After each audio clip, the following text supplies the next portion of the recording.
Bienvenidos a una cápsula más, Hablemos de. Hoy hablamos de promoción de la lectura con Elena Ugarte. Yo soy Adriana Pacheco.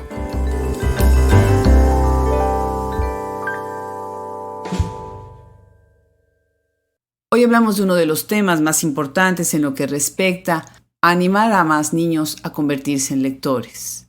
Y para esto nos acompaña Elena Ugarte, quien es fundadora y directora del programa de fomento a la lectura a pie de página desde hace más de 11 años. Elena Ugarte es licenciada en Lenguas por la Benemérita Universidad Autónoma de Puebla y tiene estudios de lingüística en la Universidad de Stendhal en Francia. Su proyecto Pie de Página tiene presencia en más de 60 colegios anualmente a través de ferias de libro, llegando así a miles de niños, principalmente en los estados de Veracruz, Estado de México, Tlaxcala y Puebla. Además viaja por todo el país para equipar bibliotecas escolares. Es fundadora de la editorial Meñique y autora del libro Yo Kaboom, de la misma editorial. Su experiencia en literatura infantil la lleva a dar charlas a padres de familias, docentes y directores sobre la importancia del fomento a la lectura infantil y técnicas para animar a más niños a la lectura, así como vincular a autores de libros con colegios y promover conferencias y presentaciones. A raíz del sismo que azota México en el 2017, funda el proyecto Pasos Aquí y Allá, que tiene como objetivo equipar bibliotecas en las escuelas rurales a través de la donación de libros. Hoy en Hablemos de, vamos a hablar con una especialista en lectura para los niños. Y me da muchísimo gusto que en esta conversación, ustedes saben muy bien que hablemos de platicar de un tema importante que esté relacionado con la literatura. ¿Y quién más para hablar de libros para niños que Maleni Ugarte? Muchísimas gracias, bienvenida Maleni. Muchas gracias a ti, Adriana. Platícame un poquito, yo en algún momento he escuchado esto de gestor de la lectura y ahora hay gestores de muchas cosas, ¿no? Y se hacen gestiones de muchas cosas. ¿Qué sería un gestor de la lectura? ¿Existe? Sí, un gestor de la lectura es básicamente alguien que promueve la lectura, que fomenta la lectura y pues es básicamente eso. ¿Y tú empezaste a hacer la gestoría de la lectura principalmente con editoriales o con escuelas o de manera independiente con particulares? Todos los anteriores. Yo hago ferias de libro en escuelas desde hace 11 años. Tengo un programa de fomento a la lectura que se llama Pie de Página. Pie de Página realmente, el objetivo es promover la lectura en los niños y jóvenes. Trabajamos con las editoriales y hacemos las ferias de libro en las escuelas, en los colegios y con las familias también. Qué interesante. Fíjate que siempre pienso que la lectura a los niños todo el mundo habla de que hay que poner a los niños a leer y que los niños deberían de leer más y que las escuelas deberían tener más material y que los papás tienen que tener el story time. Y mi experiencia es que como que hay una etapa en donde los niños sí, efectivamente se les presta mucha atención a la lectura y de repente crecen y ya no leen. ¿Qué pasa? ¿Tú crees que hay un momento en donde los niños pierden esa magia por la lectura? No todos, obviamente, no podemos generalizar, pero ¿qué opinas? Sí creo que sucede un poco este tema de que se pierde esta magia, este gusto por leer. Y siento que somos más los adultos que les truncamos ese gusto por la lectura. Porque, mi experiencia es que todos los niños, o me atrevo a decir, pues sí, casi todos los niños les encanta leer. O sea, les encantan los libros, les atraen muchísimo. O sea, desde todos los niños que llegan a las ferias del libro se maravillan de ver tantos libros. Es como si llegaran a una dulcería. De verdad, se encantan con los libros. Hoy día hay una variedad impresionante de literatura para niños y hay muchísimos autores, muchísimos ilustradores y hay muy buenas propuestas. A los niños les gustan que les cuenten cuentos. ¿A quién no? Claro. Pero somos los adultos que muchas veces vamos mermando ese gusto y también el sistema educativo. Claro, definitivamente. Entonces, ahorita que estás hablando del sistema educativo y mencionaste feria del libro, para la gente que nos dedicamos a las letras, pues las ferias del libro son como que lo nuestro, ¿no? O sea, cada rato vamos a alguna feria del libro o estamos esperando la feria del libro, por ejemplo, acá en México la de Guadalajara que es tan grande o la de Palacio de Minería. ¿Cuál es la diferencia entre esas ferias y una feria de libro en un colegio? Porque tú organizas ferias de libro. Sí. ¿Qué es una feria de libro en un colegio? Es un espacio cultural en el que se fomenta la lectura. Y es un espacio en el que se venden los libros y se hacen nuevos lectores. Es una posibilidad que tienen los padres de familia, los niños, las mismas escuelas de adquirir libros sin salir de casa. Y a mí me parece una maravillosa opción porque la realidad es que nuestras librerías en México son muy poco visitadas. Hay un gran porcentaje de la población que jamás ha pisado una librería en nuestro país. El hecho de que la librería vaya a tu escuela, a la escuela de tus hijos, es una buena opción para adquirir libros. Eso me parece muy interesante porque ahora estás conectando otro tema que son las editoriales. ¿Tú representas editoriales o cómo llevas estos libros? ¿Cómo consolidas estos libros que van a irse a presentar a una feria de libros? Sí, nosotros manejamos más de 35 editoriales mexicanas y extranjeras. Tenemos editoriales como El Naranjo, Sidgli, Tecolote, Calandraca, Fondo de Cultura Económica, Uranito, Pequeño Fragmenta, muchísimas editoriales. Y nosotros llevamos todas estas editoriales a las escuelas. Somos como una librería itinerante. Qué lindo, qué bonito término. Me encanta que lo digas así, porque además quienes nos escuchan, bueno, les tengo que platicar que ayer estuvimos Malena y yo visitando escuelas rurales. Así es. Y fue toda una experiencia porque, bueno, llegas a lo que es la biblioteca de la escuela y te encuentras un cuarto enorme, inundado, con las ventanas cerradas, con una humedad impresionante, 2 libreros con, ¿qué te gusta? Vimos, ¿qué te gusta? Había como 20 libros en cada librero. Así es. Y todos humedecidos. ¿Qué es lo que tú piensas? ¿Desde dónde tú te imaginas que sería el panorama perfecto de las escuelas rurales que también necesitan su biblioteca y su feria de libro, ¿no? Claro. El panorama ideal, bueno, primero que tuvieran un espacio adecuado para los libros, que tuvieran los libros en buen estado. Y esto viene de que los maestros tuvieran esta capacidad de cuidar los libros. Porque la realidad es que los maestros, bueno, como tú dices, estaban en un lugar cerrado, lleno de agua. Los libros ya estaban humedecidos y en 2 días van a estar llenos de moho. Entonces, son los maestros que los tienen ahí, ¿no? Que no los han sacado, porque dicen, bueno, no es tan importante. Sacaron los muebles, ¿se acuerdan? Sacaron muebles. Las bancas y las mesas, ¿no? Exacto, eso fue más importante. Entonces, bueno, ese es un claro ejemplo de la importancia que le están dando al libro como objeto y a la literatura, a la promoción de la lectura. Definitivamente. Entonces tú sientes también, bueno, otro participante más en esta conversación, los profesores, ¿no? Que los profesores son aliados en las ferias de libros, en las escuelas, en la promoción de la lectura, ¿o cuál es tu experiencia? Mira, en colegios particulares, que es donde nosotros generalmente hacemos las ferias de libro, muchas veces sí, pero otras tantas no. Quisiéramos pensar que los profesores leen. Nuestra realidad es que en México se lee poco y los profesores tampoco leen. Entonces, lejos de ser aliados, lejos de invitar a los niños a que les guste la lectura, pues no lo pueden hacer porque ni ellos saben cómo, ni ellos tienen el gusto por la lectura muchas veces. Entonces se vuelve un tema bastante complicado, un tema difícil. Claro. Ustedes se vuelven consejeros de alguna manera, asesores, ¿no? De qué es lo que deberían de leer los libros, cómo se deberían de armar estas bibliotecas para niños, ¿no? Y si se fijan, estoy evitando a toda costa la palabra infantil, porque no es un término que me guste, sino me gusta más hablar de los niños, aunque a veces obviamente usamos también la palabra infantil. Pero ¿cómo se construye una biblioteca para niños y cómo se seleccionan los textos que deberían? Se parte desde un clásico. Yo me acuerdo que nosotros leíamos Florilegio de cuentos, ¿no? Era el libro que muchos odiaban. A mí me gustaba, pero bueno, era de esos libros de siempre, ¿no? Platícanos un poco. Mira, todo depende si es una biblioteca para niños personal o en una escuela. Si es una biblioteca personal, generalmente la biblioteca se va haciendo conforme el niño va creciendo.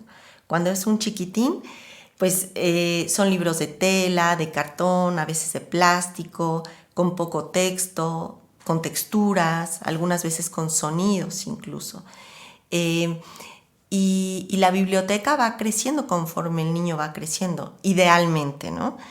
Y también conforme van cambiando sus gustos. Llega un momento en la etapa de casi todos los niños que los dinosaurios les enloquecen, ¿no? Por ejemplo.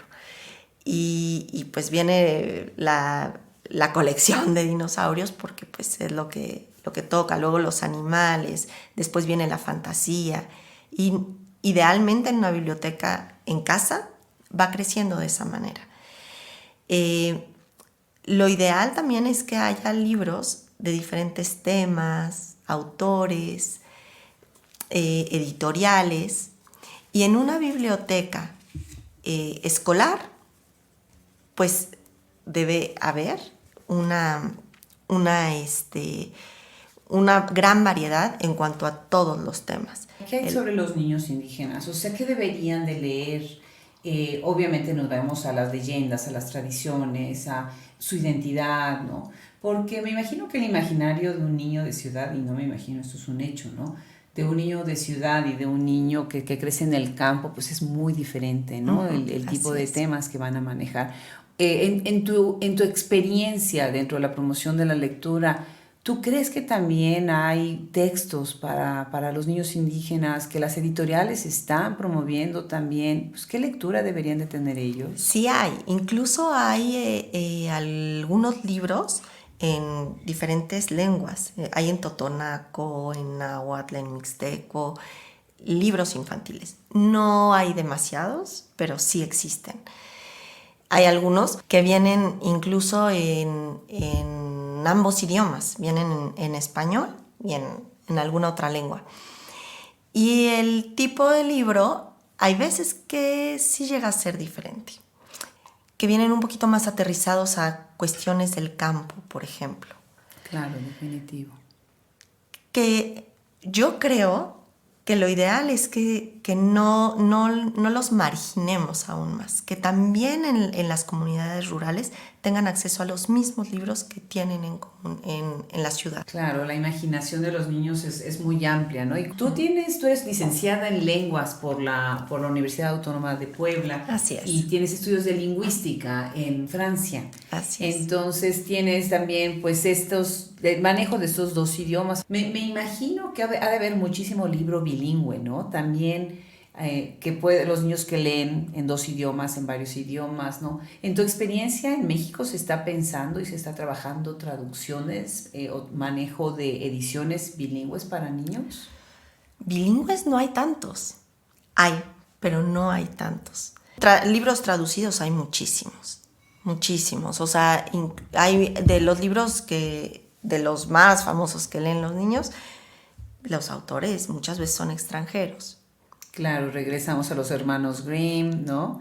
Y a los cuentos clásicos. Y mira, qué bueno que tocas el tema de los clásicos, porque mucha gente, bueno, nosotros, cuando empezamos a leer, generalmente empezamos con los clásicos, porque era el sistema, era el modo era lo que había además, no había gran variedad. El problema es que se sigue haciendo. Muchas familias, muchas escuelas, de los primeros libros que les dan a los niños son los clásicos. Y es como que, bueno, pues porque lo tienes que leer, porque es un clásico, porque es un libro obligado. Y la realidad es que no siempre es un libro obligado. Hay veces que no les encanta, hay veces que pueden empezar con otros libros, con otros temas, para ser atrapados, para que el libro los atrape. Claro. Y posteriormente seguramente que leerán clásicos. Claro. Y además tenemos magníficas escritoras que escriben libros para niños preciosos, así que bueno, pues también hay que darles la oportunidad. Algo que me parece muy interesante es la relación también de los padres con el mismo texto, ¿no? Cuando yo he trabajado con comunidades tratando de animar a las mujeres, sobre todo en las comunidades en Estados Unidos, a que les lean el story time, ¿no? En la noche, ¿no? Que es mucho la costumbre americana. Una de las cosas que les comento es que los niños cuando entran al colegio, a maternal, que en la diferencia entre los niños americanos y los niños mexicanos es que tienen muchísimo más tiempo ya de lectura previa antes de entrar al colegio, y los niños ya pueden hacer procesos de abstracción muy interesantes en su cerebro porque ya han tenido esa conexión con el libro, ¿no? Así es. Y nosotros, bueno, nuestra tradición mexicana, estamos más en la cuestión pues de la leyenda, de lo que es la tradición oral y de que nos contaban. A mí me acuerdo, mi abuelita en la cocina mientras cocinaba es cuando me contaba los cuentos, ¿no? Me acuerdo muy bien, casi siempre eran de fantasmas, ¿no? La Llorona y todo eso, ¿no? ¿Tú pensarías que las nuevas generaciones de padres están más conscientes de la importancia de la lectura para los niños desde muy temprana edad? ¿O es nada más como una moda? Sí hay más conciencia, pero también es una moda, ¿sabes? Hay papás, bueno, nosotros tratamos con padres de familia todos los días, porque hacemos muchísimas ferias durante el ciclo escolar. Y muchas veces los papás se acercan y viene el niño de preescolar, de maternal, y dice, no, pero ¿para qué te voy a comprar un libro si todavía no sabes leer? Hoy. Sucede todavía, sucede. Es cada vez menos, sobre todo porque, bueno, la labor que viene haciendo Pie de Página es recurrente en las escuelas, ¿no? Entonces ya nos conocen, los papás ya saben que va a la feria del libro y los niños ya empiezan a tener más libros en casa. Hay papás que se han acercado y nos dicen, bueno, es que todos los libros que tenemos en casa son de Pie de Página, porque es donde los compramos. Y te repito, de verdad las librerías son poco visitadas en general. Sí. Sí existe más conciencia. De pronto me da la impresión, como te digo, que sí llega a ser un poco moda, como que bueno, es que todas las mamás están ya leyendo a los niños en la noche y entonces pues hay que hacer lo que los otros hacen. Pero eso es una moda maravillosa. Claro, definitivamente. Otra cosa que también es importante es, ahora que se ha hablado tanto de los derechos de los menores y de los derechos de los niños, hay varias propuestas en donde se dice que uno de los derechos de los niños es la lectura. Primero, que sepan leer. Cada vez bajar más el número de niños analfabetas, que desgraciadamente en algunos países pues es alto. México ha bajado muchísimo sus porcentajes de analfabetismo, ¿no? Por ejemplo, acá estoy viendo una estadística que en los últimos 15 años de 5.1 millones de personas se bajó a 4 millones y obviamente se espera que se erradique por completo el analfabetismo. Pero por otro lado, en estos derechos que se está hablando del menor, pues a veces tienen otras prioridades, ¿no? Entonces, pues la lectura no va a ser una de ellas. Y la UNESCO se ha metido, no sé si sepas más o menos de estos programas, que es precisamente, por ejemplo, Education for All, Literacy for Life, ¿no? Uh-huh. Porque el tener niños que leen es fundamental para tener adultos que puedan abstraer y entender pues, lo que es la letra escrita. Y no nada más hablar de niños que tengan una lectura funcional, sino de una lectura verdaderamente profunda y analítica. ¿Qué opinas y qué sabes de estas tendencias acerca de pensar en la lectura como un derecho de los niños? Sí se está hablando mucho de este derecho. Creo que lo han enfocado un poco de que puedan decodificar el texto. Y creo que todavía estamos un poquito lejos de que se haga un gusto por la lectura. Porque no es lo mismo saber leer a ser un lector. Y poder tener esta pasión o este gusto por la lectura. Creo que todavía estamos un poco lejos y es que el sistema educativo en nuestro país lamentablemente ha hecho que no se promueva de la manera adecuada. Se ha hecho en las escuelas que sea una obligación.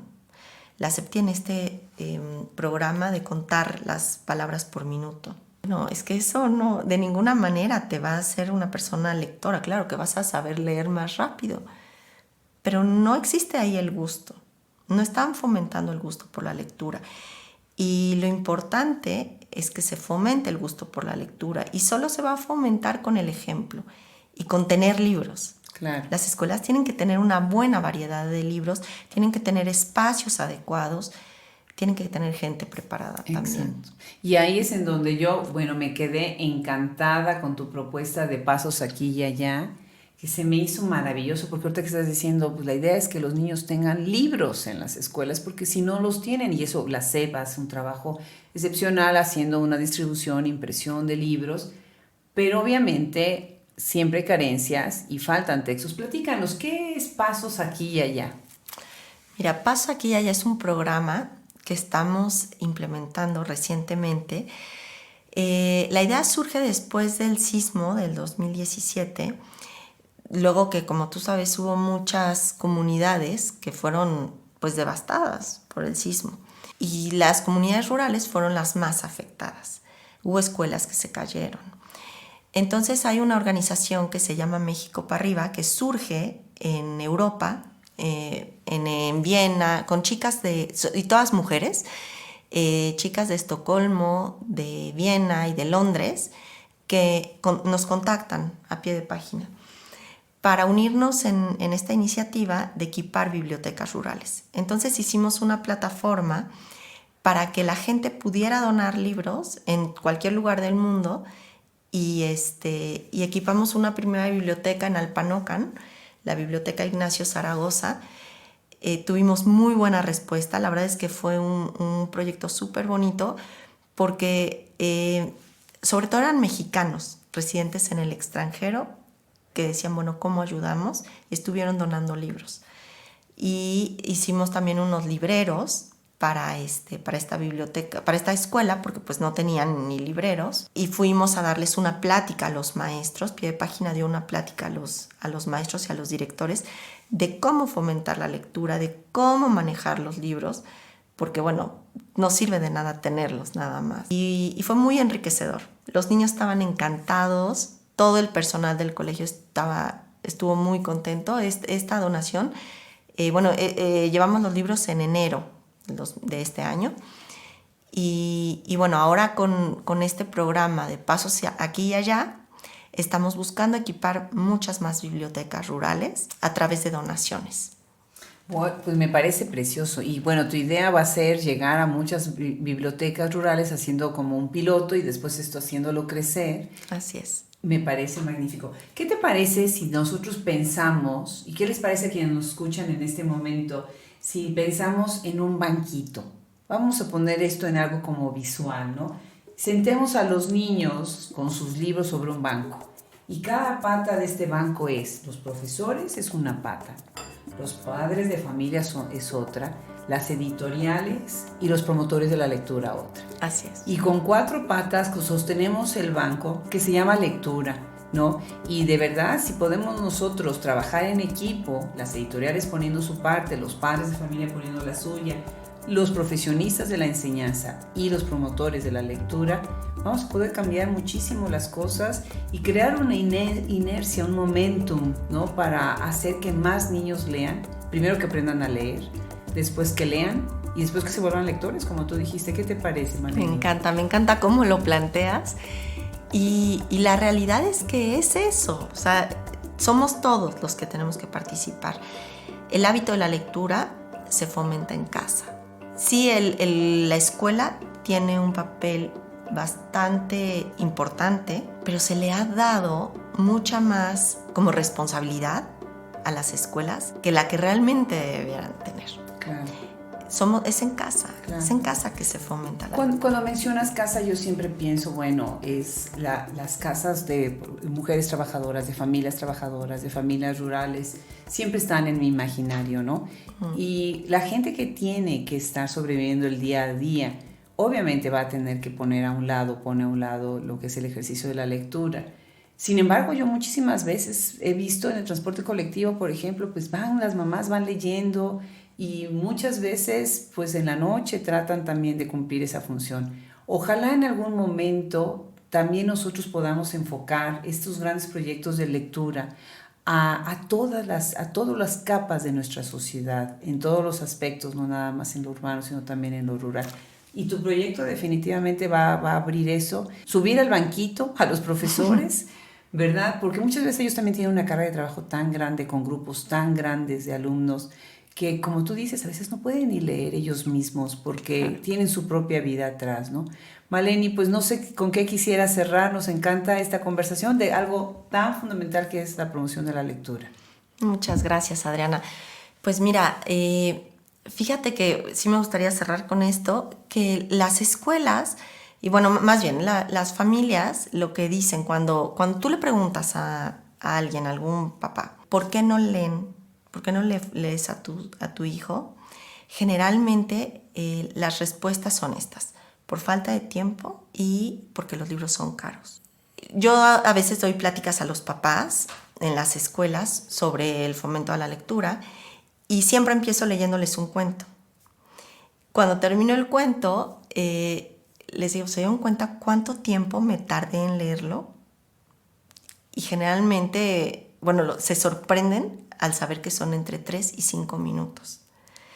Entonces les digo, ya ven, el tiempo deja de ser un pretexto, ¿no?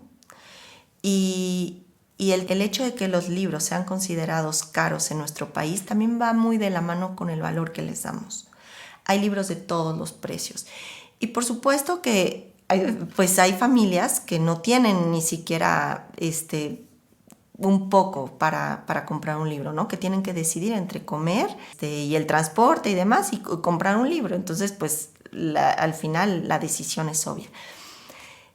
Sin embargo, siento que muchas veces es el pretexto, porque es el valor que le estamos dando a la literatura. En alguna ocasión, el gobierno del estado nos invitó a participar en una feria de libro y llegaban los papás, llevamos libros muy económicos de 25 pesos algunos, y llegaban los papás, no, está carísimo, y ni siquiera dejaban tocar los libros a los niños. No, es muy caro, no puedes acceder al libro, pero con una bolsa de papas que costaba 20. Entonces, ahí es cuando a mí me queda muy claro que es muchas veces, no siempre, repito, pero el valor que le damos a la literatura. Maleni, pues muchísimas gracias por asesorarnos, por ilustrarnos y sobre todo por el trabajo. Felicidades por el trabajo de lo que estás haciendo. Tienes tantos años ya promoviendo la lectura, cada vez teniendo más editoriales en pie de página, visitando más escuelas, tocando el alma y la imaginación de tantos niños. Y ahora, bueno, con tu nuevo proyecto Pasos Aquí y Allá, pues vas a llegar a lugares donde 25 pesos es muchísimo dinero.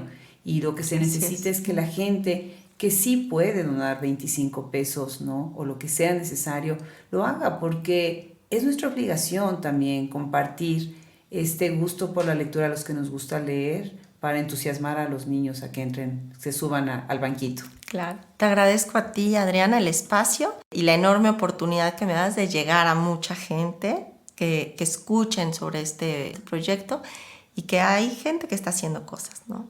Claro que sí, pues muchísimas gracias, Maleni. Gracias a ti. Hablemos de son cápsulas breves que tocan temas relacionados con la literatura, la cultura y la sociedad, como parte del proyecto Hablemos Escritoras Podcast. Y se despiden de ustedes Fernando Macías Jiménez, edición y producción, Andrea Macías Jiménez, social media, Wilfredo Burgos Matos, colaborador, y una servidora, Adriana Pacheco. Los esperamos hasta la próxima.